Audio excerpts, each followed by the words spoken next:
Assalamu alaikum everyone, good morning and welcome back to another episode of The Inside Scoop जहाँ हम break down करते हैं numbers, policies और वो global headlines जो डायरेक्टली इम्पैक्ट करती हैं पाकिस्तान की इकोनॉमी को एंड ऑफ कोर्स हमारे लिए जो सबसे इंपॉर्टेंट है आपकी इन्वेस्टमेंट्स।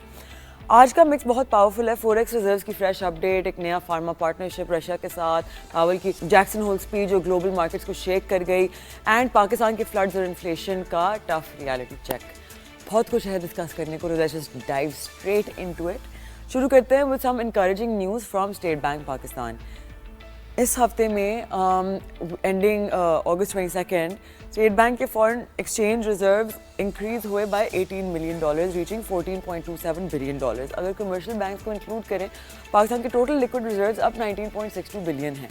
ये इंक्रीज शायद छोटा लगे, लेकिन करंट एक्सटर्नल प्रेशर के कॉन्टेक्स्ट में हर अपवर्ड टिक काफ़ी इंपॉर्टेंट होती है। लास्ट वीक भी रिजर्व्स $13 मिलियन बढ़े थे, जो एक कंसिस्टेंसी दिखाता है। स्टेट बैंक पाकिस्तान ने अभी तक डिस्क्लोज नहीं किया कि इनफ्लोज कहाँ से आए हैं, रेमिटेंसेस, डेट रोल ओवर या किसी और सोर्स से, बट जो भी रीज़न हो, रिजर्व्स का बढ़ना डेफिनेटली करेंसी को ब्रीदिंग स्पेस देता है और इन्वेस्टर कॉन्फिडेंस को स्ट्रेंथन करता है। फाइनेंस से शिफ्ट करते हैं टुवर्ड फार्मा। पाकिस्तान अब एक्सप्लोर कर रहा है एक मेजर कोलैबोरेशन रशिया के साथ to locally manufacture insulin. High level meeting chaired by SAPM Haroon Akhtar Khan, brought together by DRAP officials, Ministry of Industries और रशिया के रिप्रेजेंटेटिव डेनिस नाजरोव। फोकस था एक जॉइंट वेंचर के थ्रू इंसुलिन मैन्युफैक्चरिंग सेटअप करना। हारून अख्तर ने इसे नया era in Pak Russia relations कहा। टेक्नोलॉजी ट्रांसफ़र और फेस प्रोडक्शन 3 साल के अंदर एक्सपेक्टेड है। सोचने वाली बात यह कि पाकिस्तान मेजॉरिटी इंसुलिन इंपोर्ट करता है बहुत हैवी कॉस्ट पे। लोकल प्रोडक्शन अगर होती है तो it's not reliable, affordable access मिलेगा कि मेडिसिन का कि नहीं, एंड ऑल्सो एक नई वेव ऑफ फॉरेन इन्वेस्टमेंट और टेक्नोलॉजी इन्फ्लोज आएगी बाय दिस JV। लेकिन कंप्लायंस और स्ट्रिक्ट मॉनिटरिंग बहुत एसेंशियल होगी। अगर ये सक्सेसफुल हुआ तो ये बहुत ट्रांसफॉर्म कर सकता है हमारे health care and pharma sector को। Meanwhile across the globe Jackson Hole, Wyoming becoming the centre of attention, जैसे US Federal Reserve chair Jeremy Powell ने हिंट किया at a possible rate cut in सितंबर। Investors ने instantly react किया, equities jump हुई, treasury yields drop हो गई, dollar week हो गया। पावल ने एक डेलिकेट बैलेंस स्ट्राइक किया, कहा था कि risk to the job market is rising, लेकिन इन्फ्लेशन अभी तक एक थ्रेट है। Currently Fed fund rate is at 4.25 to 4.5%, और जब एनालिस्ट ने डॉइचे बैंक और जैसे कि LH मेयर एक्सपेक्ट कर रहे थे कि 2 कट्स होंगे before year end, market probability for September cut has jump to 85%। लेकिन ये सिर्फ इकोनॉमिक्स नहीं है, पॉलिटिक्स भी बहुत हीट अप हो गई हैं। President Donald Trump openly pressure दे रहे हैं पावल को कि रेट्स कट किए जाएं, even demanding resignation of Fed governors जैसे कि लीसा कुक। DOJ इन्वेस्टिगेशंस और ट्रंप के ट्रूथ सोशल पोस्ट ने ड्रामा ऐड कर दिया है। फिर भी पावल ने क्लियर कर दिया है कि फेड की इंडिपेंडेंस इंटैक्ट है और उनका मैंडेट एम्प्लॉयमेंट और प्राइस स्टेबिलिटी दोनों को बैलेंस करना है। पाकिस्तान के लिए इसका मतलब सिंपल है, अगर US रेट्स कट होते हैं, डॉलर वीकन होगा और इमर्जिंग मार्केट्स जैसे कि पाकिस्तान के लिए कैपिटल इनफ्लोज ईजी हो सकते हैं। मतलब एक्सटर्नल फाइनेंसिंग कॉस्ट थोड़ी रिलैक्स हो सकती हैं।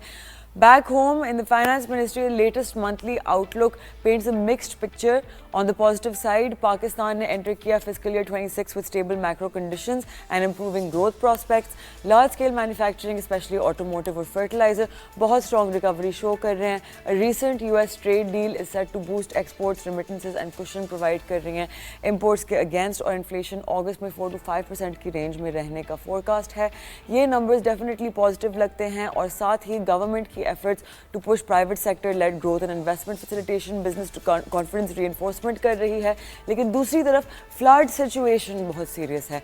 पाकिस्तान अभी भी स्ट्रगल कर रहा है अगेंस्ट अनप्रेसिडेंटेड फ्लड्स जो इंडिया की deliberate manipulation of Indus water treaty और रिवर आउटफ्लोज की वजह से वर्सन हुए हैं।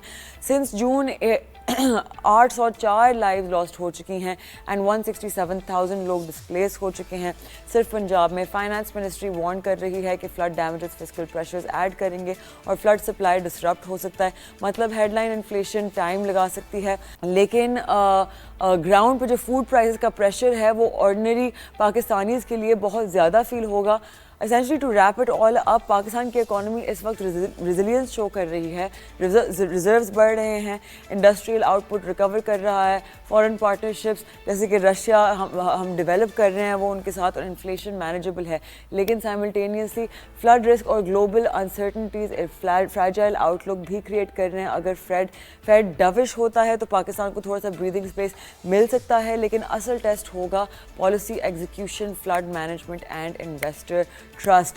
What I want to talk to you guys about other than this इसके हमारी मार्केट अभी कंसोलिडेट कर रही है।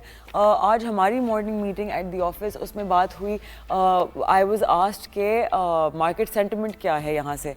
Brokers, asset management companies are all very bullish on the stock market. यहाँ सब कह रहे हैं कि यहाँ से जगह बहुत है for the market to move upward. मैं आप लोगों को कुछ कॉन्टेक्स्ट देना चाहती हूँ कि जब मार्केट 118-122 के बीच में थी ना, तो तब लोग बहुत स्केप्टिकल थे, लेकिन अब 150,000 पे तो अब स्केप्टिकल क्यों नहीं है? Let me explain. हमने 3 महीने का कंसोलिडेशन पीरियड देखा and that was when the market was रफली अराउंड द रेंज ऑफ 6.1, 6.2, 6.3 के मल्टीपल्स में हम घूम रहे थे, right? Price to earnings ratio के हम एवरेज मल्टीपल्स की बात कर रहे हैं ऑफ द KSE 100 इंडेक्स, जो हमारा बेंचमार्क वेटेड इंडेक्स है for the Pakistan stock exchange. तो उस टाइम पे people were sceptical because historically हमारा 8 का जब मल्टीपल रीच होता है वहाँ से मार्केट कूल ऑफ करना शुरू करती है। लेकिन वहाँ से हमने 25% का इतना ह्यूज अपटिक देखा राइट टिल 150,000, और अब हमारी कंसोलिडेशन रेंज इतनी छोटी है between 147,000 150,000 points, that's like 2% of the whole index, right? So that's a very very small range. Between 118 and 122 जब था, rather 116, 122, that was a larger range. It was about 4% that we were roaming in. A tighter consolidation phase means कि लोग जब थोड़ी सी correction आती है ना market में, लोग बाइंग शुरू कर देते हैं। इससे आप सेंटिमेंटल एनालिसिस कर सकते हैं कि people are very bullish on the market, और उनको ये बिल्कुल भी नहीं फील हो रहा कहीं से भी कि मार्केट यहाँ से बड़ी करेक्शन लेगी। ऊपर से हमारे मैक्रो इकोनॉमिक इंडिकेटर्स था, हम आपसे बात करते रहते हैं, हमारे exports are in a better position, आपकी टैरिफ में जो अपडेट्स आई हैं Pakistan is in a very favourable position, ऊपर से हमारी जो ग्लोबल अलायंसेस हैं वो बहुत स्ट्रॉन्ग हैं। तो उससे हम इकोनॉमिस्ट और एनालिस्ट जो अज्यूम कर रहे हैं वो ये अज्यूम कर रहे हैं कि यहाँ से शायद हम अपने पुराने मल्टीपल की तरफ वापस जाना शुरू कर दें। वी माइट क्रॉस द 8 का multiple and leave that behind us.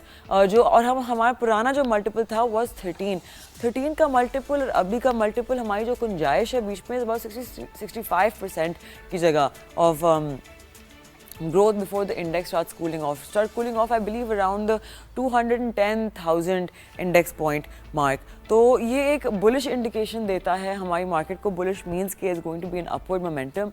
Another thing I want to remind you of कि बहुत लोग कहते हैं नहीं अभी बाय करना चाहिए या बाद में। मार्केट टाइमिंग होती है ये, पूरी दुनिया में मार्केट टाइमिंग को बहुत it's look down upon, specially आपके जितने बड़े इन्वेस्टर्स होते हैं, आपके जितने सक्सेसफुल इन्वेस्टर्स होते हैं, rather they don't bother timing the market. Even if it's Warren Buffett that we are talking about, he says कि it's always the unintelligent investor जो मार्केट टाइमिंग करने की कोशिश करता है, बिकॉज अगर एक इक्विटी की जो ग्राफ होता है वो अगर एक्सपोनेंशियल होता है तो what is the shortest point from point A to point B? It's a straight line. That means आप बस कंसिस्टेंटली हर लेवल पे इन्वेस्ट कर रहे हो। जब आप जिगजैग से मार्केट टाइम करने की कोशिश कर रहे हो ना, your the accuracy you need is much higher than just deciding कि मैंने हर महीने के इस डेट पे एक्स अमाउंट या जो भी अपनी इनकम की परसेंटेज इन्वेस्ट करनी है, and this is where I am going to stay, right? So with that we are going to take a very short break, and break से वापस आने के बाद we are going to have mister Khaqan Najeeb who will give us some more briefings on the economy. So don't go anywhere, get comfortable, grab your coffee, your chai, your omelets, wherever you have it. It's going to be an interesting conversation. आप देख रहे हैं The Inside Scoop. I am Mashal Khan. Stay with us.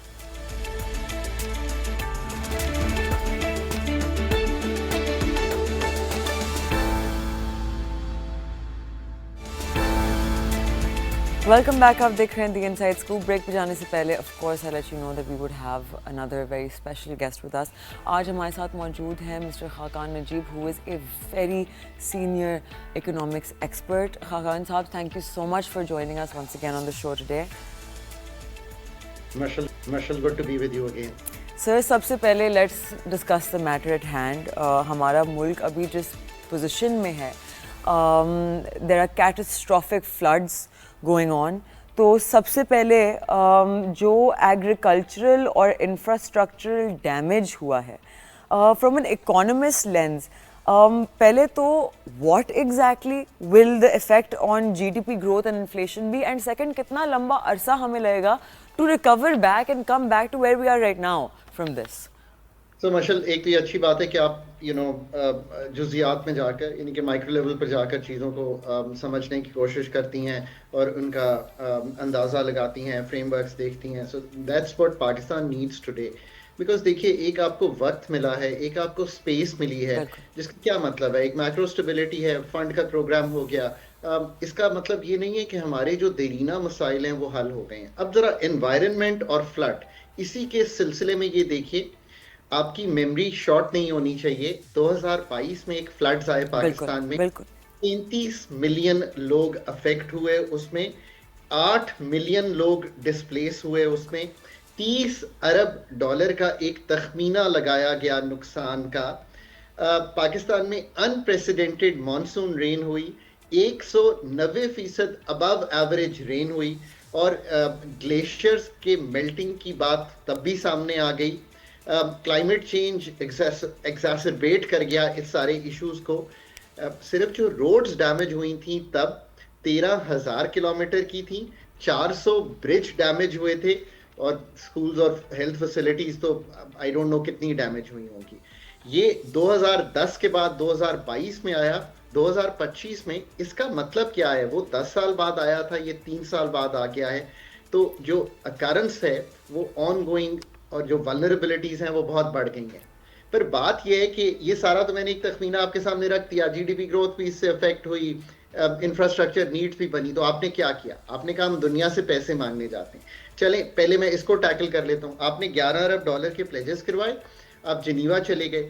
आप authorities ने हमें आज ये बताया कि उसमें से हम सिर्फ 2.5-3 अरब डॉलर के प्रोजेक्ट सामने रख सकें, हम बैंकेबल प्रोजेक्ट्स नहीं रख सके सामने। और 2025 में जब खड़े हैं तो जो डैमेज अब हुआ, उसकी जो हमने वल्नरेबिलिटीज़ को कम करना था और प्रोजेक्ट्स रखकर, और बाकी जो गवर्नेंस के इश्यूज को हल करना था, उस तरीके से नहीं कर पाए। एनडीएमए, पीडीएमएस ने काम किया है, रिलीफ भी मिला है, बट हम उस तरह से लॉन्ग टर्म जेस्टेशन के प्रोजेक्ट्स, इंक्लूडिंग आज हम ये कह रहे हैं कि हम डैम्स लाएंगे। जस्ट गो बैक 5 years हम ये कह रहे थे पूरे मुल्क में सोलर लगा दें। मैं हमेशा कहता था कि डैम्स बिजली के लिए तो चाहिए ही चाहिए, पर अगर वाटर स्टोरेज नहीं करेंगे तो ये स्टोरी जो दे रहा था पाकिस्तान के, जी वाटर स्केर्स हो जाएंगे, मैं एब्सोल्युटली कहता था कि ये गलत स्टोरी है।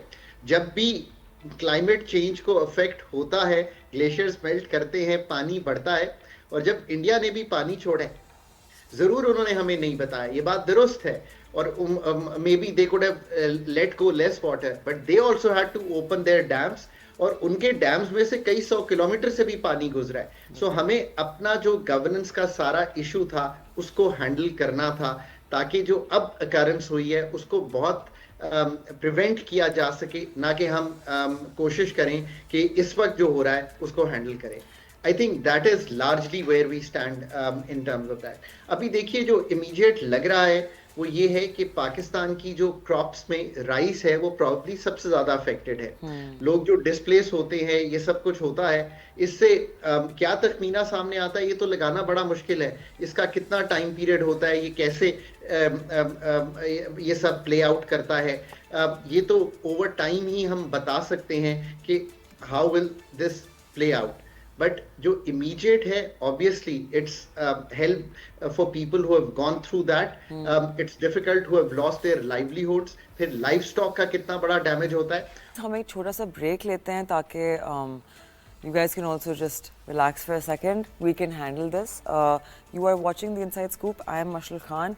Don't go anywhere. This is a very important conversation, especially क्योंकि फ्लडिंग की वजह से हमारी इकोनॉमी, हम एक एग्रीकल्चरल मुल्क हैं, हमारे ऊपर बहुत इफेक्ट आता है इन सारी चीज़ों का।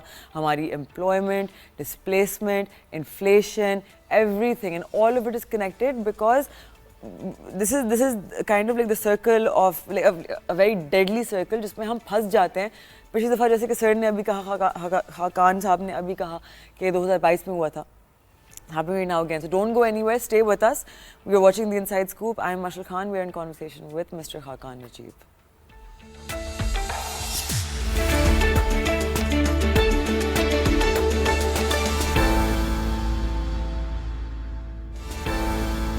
Welcome back. आप देख रहे हैं The Inside Scoop. So हम just to bring it back, हम essentially बात कर रहे थे about the devastating, catastrophic floods which have taken Pakistan by storm. आपने connect किया to कि how the entire blame cannot entirely be put on India because that's unfair. हमारी भी planning में कुछ मसले हैं और आप connect कर रहे थे to what happened 2022 में. So please sir, continue.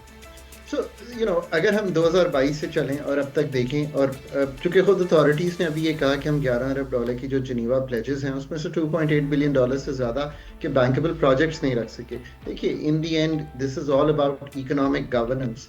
जितनी अपनी इकोनॉमिक गवर्नेंस को स्ट्रेंथन करेंगे, अगर हम ये बैंकेबल प्रोजेक्ट्स रख सकते और लेट्स से कि हम अर्ली वार्निंग बेहतर कर सकते, हम जो डैम्स के स्पिलवेज हैं उनको बेहतर कर सकते, हम अपनी कैनाल्स की लाइनिंग कर सकते, अगर हम डैम्स की तरफ 2022 से तवज्जो देते ना कि 2025 में. अब हम ये कह रहे हैं कि डैम्स आर एसेंशियल.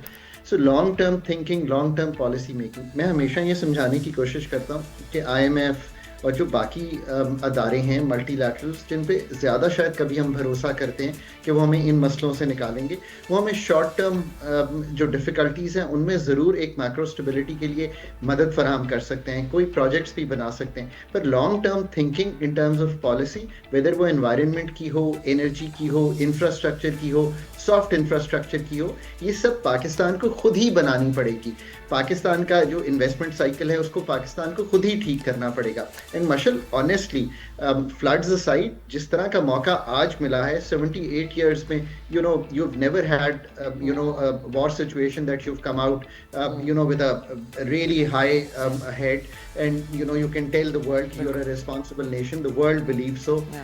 US के साथ एक अच्छी engagement चल रही है, locally एक stability जो है उसने is taking hold. पर अब भी जाकर आपको एनवायरनमेंट ने ये बता दिया है कि आपके ये जो फंडामेंटल इश्यूज हैं, अगर आप दरियाओं पर, अगर आप नदी नालों पर सीवेज जहाँ जा रही है वहाँ पर अगर रेस्टोरेंट्स बनाएंगे और बिल्डिंग्स बनाएंगे और निकासी का निज़ाम भी सही नहीं चलाएंगे शहरों में, and this then digs deeper into local governments का क़याम कैसे होगा, लोकल गवर्नमेंट्स की इफेक्टिवनेस कैसे होगी, फंड्स नीचे की सतह पर कैसे जाएंगे. This then digs deeply into the deforestation that is taking place. The covered area of forests in Pakistan is far, far less than what it is, estimated on the average in the world. ये सारी चीज़ें वो policy साजी मांगती हैं कि जो दोनों टीयर्स ऑफ द गवर्नमेंट हैं इस वक्त, federal and provincial, they have to work through that. मैं ये भी कहता हूँ कि फेडरल गवर्नमेंट पे सारा बोझ डालना ठीक नहीं है. ये सारे जो सब्जेक्ट्स हैं ये नीचे डिवॉल्व हो चुके हैं. अब जहाँ पे खड़े हैं वहीं से सीख लें, वहीं से जो रिस्पॉन्स देने की जरूरत है into long term policy thinking. I think that remains to be an area that really needs to be addressed. और जैसे मैं कहता हूँ, HR इज पॉलिसी. पाकिस्तान का पब्लिक सेक्टर जब तक डोमेन बेस्ड नॉलेज के साथ चलेगा नहीं, हम इन मसलों को हल कर नहीं पाएंगे जिस तरह हमें हल करना चाहिए. But on the average it seems कि जो response all over Punjab, KPK, Sindh and mainly तो ये 3 प्रोविंसेस अफेक्ट हुई हैं, आया है. इट इज एटलीस्ट बहुत ही स्विफ्ट रहा है. Even the armed forces have moved in, 3 provincial governments. So ये एक solace ज़रूर है कि एक अदराक ज़रूर था कि हमें बहुत quickly move करना है और हमने किया है. But it is much beyond that. It is about setting the environment right. It is about getting the forests right. It is about building the water reservoirs. So these are things much, much beyond that. On the agriculture, it is not just about कि कितनी crops flood से disturb होती हैं, वो तो एक होती ही होती हैं. Rice probably is the most affected. We have to see estimates. But असल बात तो ये है कि आपकी crop yields क्या हैं और वो अब क्रॉप यील्ड्स को बेहतर करने के लिए हम क्या कर रहे हैं. हमारा छोटा फार्मर जो कि बहुत दूर है फ्रॉम द वर्ल्ड यील्ड्स और from those kind of yields जो कि हमारा प्रोग्रेसिव फार्मर भी दे रहा है. ये हैं पाकिस्तान के फंडामेंटल मसाइल। मैं फिर बार बार कहता हूं कि जिस मुल्क ने अपने फंडामेंटल मसाइल को, जिनको स्ट्रक्चरल कह दिया जाता है, यानी कि the way they do work, the way they do economic governance, the way they do economic decision making, the way they do operations, इनको ठीक नहीं किया, उन्होंने कभी भी अपनी पैदावारी सलाहियत या प्रोडक्टिविटी को बेहतर नहीं की। पाकिस्तान का ग्रोथ फ्रेमवर्क ठीक करने के लिए ये जो भी हमने जितनी बातें की हैं and related to the environment ही की हैं, इनको ठीक करने की ज़रूरत है। हुकूमत का बहुत बड़ा रोल पॉलिसी साजी में, रेगुलेटरी फ्रेमवर्क में है, पर इसी तरह जो प्राइवेट सेक्टर है, जो एग्रीकल्चरिस्ट है, उसका बहुत बड़ा रोल अपने आप को मैकेनाइज करने में, बेहतर बीज इस्तेमाल करने में, बेहतर फंडिंग उस तक पहुंचने में। अब हम बहुत बड़ी बात करते हैं एग्रीकल्चर की और एसएमईज की पाकिस्तान में, जो छोटे छोटे लोग हैं जिन्होंने पाकिस्तान की पैदावार में एक भेज एक बड़ा रोल प्ले करना है, पर उन तक फंडिंग ही नहीं पहुंचती, बिकॉज या तो 80% फंडिंग सरकार ले जाती है, या बाकी बड़ी मैन्युफैक्चरिंग और बड़े जो लोग हैं जिन पे रिस्क बहुत कम है बैंक का, वो ले जाता है। अब ये सारे मैकेनिज्म्स को हमने, इसका ये मतलब नहीं होता, मशल दिस इज ट्रूली इंपॉर्टेंट, इसका ये मतलब नहीं होता कि हम कहें कि नहीं जी हो कुछ नहीं रहा है, ऐसा नहीं है। अब आपको जब आप ये बात करेंगे तो मैं कहूंगा देखें ना जी, if I was taking the point of view from the authorities, I would say national financial inclusion strategy is at work. Of course it's at work. I've been part of the team which made that strategy जब बन रही थी, but think through, is it effective enough to deliver कि पाकिस्तान में 50 से 70 lakh SMEs हैं, 1,75,000 के पास भी फॉर्मल फाइनेंस नहीं है। So is the strategy effective enough for the kind of challenge you have? Same with environment. खुद मैं जब अथॉरिटीज से ये फिगर सुनता हूँ कि हम बैंकेबल प्रोजेक्ट्स नहीं दे सके, तो of course it worries me, but it's good कि they are trying to be honest, but in the end honesty pays also when we build that capacity to solve these issues. I think यहाँ पे इस वक्त मुल्क खड़ा है, एक तो अल्लाह करे कि ये चीज गुजर जाए, बट अगर अगले साल की, so let's leave this topic on a very very important note. There are experts who are saying that the next year is going to be kind of same or even heavier in terms of this. So अगला एक साल जो है वो आपको मिला है। ये जितनी गुफ्तगू आज हमने किया है, अगर हम नेक्स्ट ईयर आप मुझे इसी वक्त इंटरव्यू कर रहे हो, I hope to be able to say कि यार we understood at the micro level कि क्या करना था, authorities understood, so we have done this all to move forward. Absolutely, absolutely, Khaqan sir. Thank you so much for that. I want to ask you one more thing before we move on from the flood topic.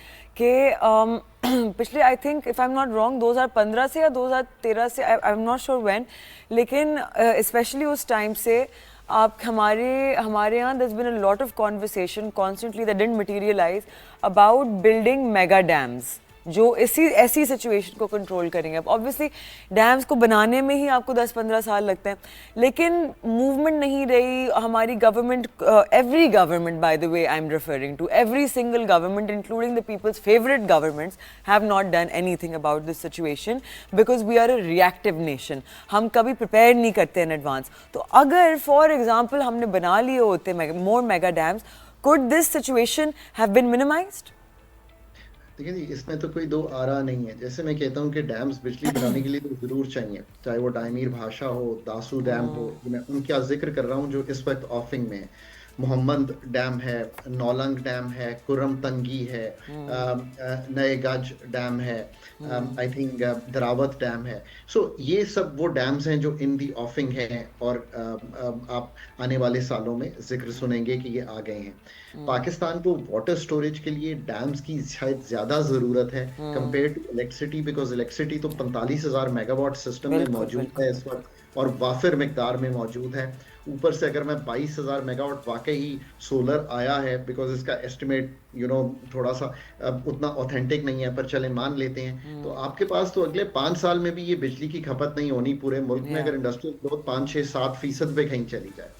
पर reservoirs बनाना water storage के लिए, ताकि जो millions of एकड़ feet है उसको हम, ये जो वाटर शॉर्टेज की बात करते हैं, इसमें से निकाल सकें एग्रीकल्चर को सपोर्ट करने के लिए, और स्पेशली उस टाइम के लिए जब हम ये बात करें कि हम बहुत सी नई जमीन जो है उसको काश्त में लाना चाहते हैं पाकिस्तान में, और एस्टैब्लिशमेंट खुद इस पे काम कर रही है, under the SIFC umbrella I think projects बने हैं एग्रीकल्चर की सपोर्ट के लिए। सो अगर हम ये सब कुछ करना चाहते हैं तो वाटर स्टोरेज जो है वो बहुत इंपॉर्टेंट हो जाती है। बट ये सारे dams, this is the important part, ये सारे जो डैम्स हैं इनमें पॉन्डिंग की कैपेसिटी नहीं होती। मतलब Dasu is not a ponding dam, so you have to think about कि क्या diamide then becomes very very important।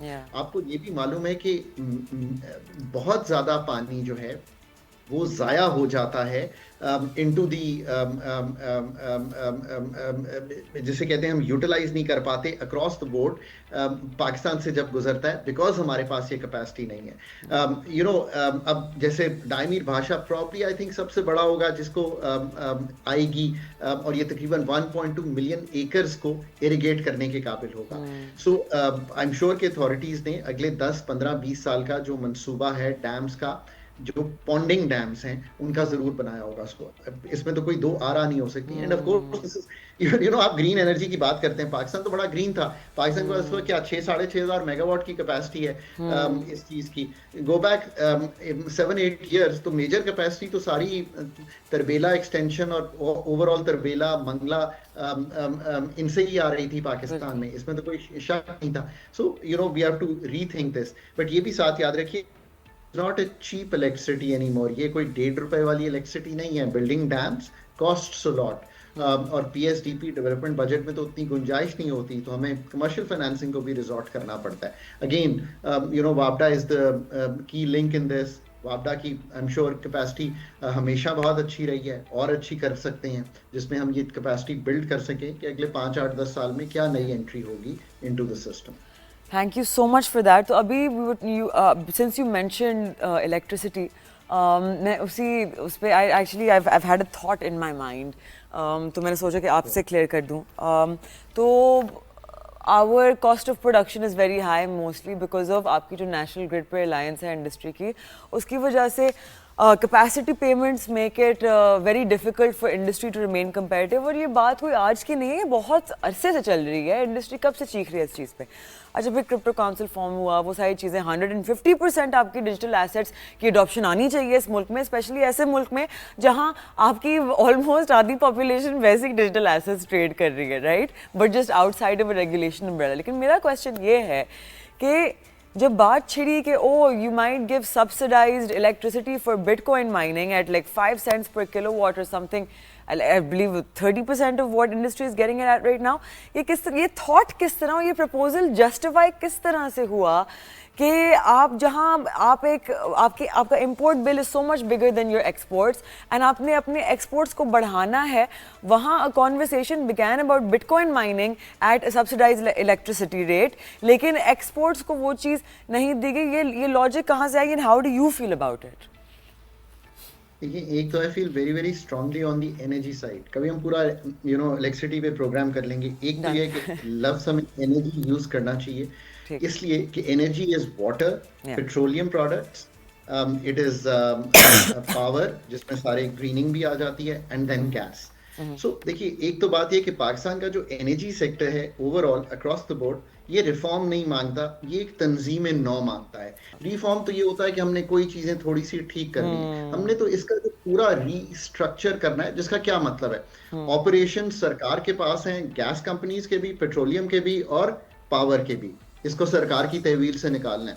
ये इतना बड़ा टास्क है कि पिछले 25 सालों में कोई कामयाबी नहीं हो सकी।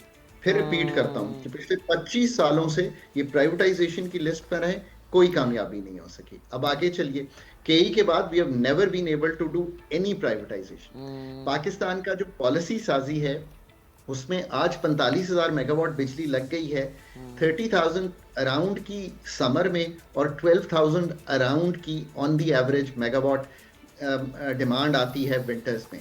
अब आप मुझे बताइए कि क्या जैसे कहते हैं फ्लॉर रह गया था, बिजली महंगी भी हुई। एक, बिजली महंगी होने की बड़ी सादा सी गुफ्तगू ये है कि आपके पास कैपेसिटी पेमेंट है 45,000 की, अगर यूज ऑन दी एवरेज पूरे साल में 20-25,000 मेगावाट हो रही है, so you are paying for 20,000 megawatt which you are not utilising. अब अगर मैं एक आपको बड़ी सादी सी चीज सामने रखूं कि हमारा टैरिफ ये कहता है कि जितनी ज्यादा बिजली इस्तेमाल करेगी मशल उतना ज्यादा उससे टैरिफ लेंगे। ये टैरिफ तो तब बना था जब हम कहते थे, अभी मैंने एक ट्वीट किया है, जाके आप देखिएगा जरूर, और मैंने उसमें कहा है कि ये स्लैब वाइज टैरिफ जिसमें बढ़ना था ये उस 70 की दिहाई में बनाया था जब हम बिजली की जो डिमांड है उसको तोड़ना चाहते थे। आज तो बढ़ाना चाहते हैं, अब इसको ठीक कर लीजिए।